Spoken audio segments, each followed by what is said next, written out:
a testimony for me. I got out of the van, and the first house I went to, the guy sort of just, he came up to the door and he just slammed it. Like, he just wasn't interested. Said he wasn't interested. Get away from my property. Get off my house. Get away from my house. And I sort of went down the road and I was going door to door, and God was blessing me as I went door to door, and I got some books out.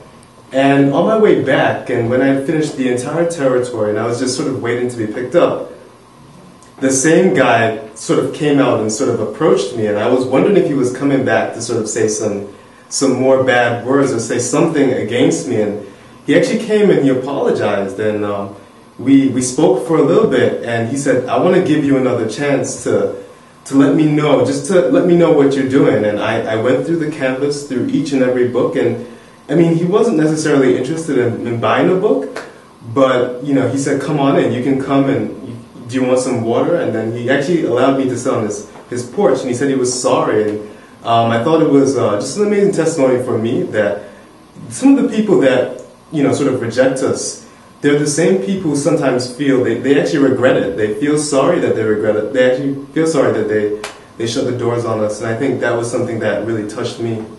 At the same time, today, there was also another testimony where, like, I was actually at this door, and this woman was behind the shield of the door, and I went to the door, and all of a sudden, anyone who knows me, I just sort of hate dogs in some ways. Not really hate dogs, but I don't really like this. I kind of dislike big dogs. And she was like, oh, we have some dogs, and apparently this big dog just came out of nowhere and just started running towards me, and I was a little bit concerned, and it sort of jumped up on me, and I was saying, Lord, why did you bring me through all of this? And during the whole thing, the woman was able to get some control of the dog, and I was sort of, taken aback. I wasn't able to give my canvas as nicely as I wanted to, but in that same instance, I was sort of able to pull myself together, via God's help, and was able to sort of canvas to her two of her books, and she was, she was receptive, and she actually got two of them. And I think if I didn't go through all of that,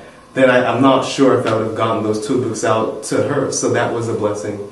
And so overall, I think PYC has been great. I've had many more instances like this where I've prayed for people who have had cancer, or family members who are battling different conditions, and people who are in like very difficult times financially. And I think God has been so good to sort of bless me throughout this program. So I just want to say God bless PYC.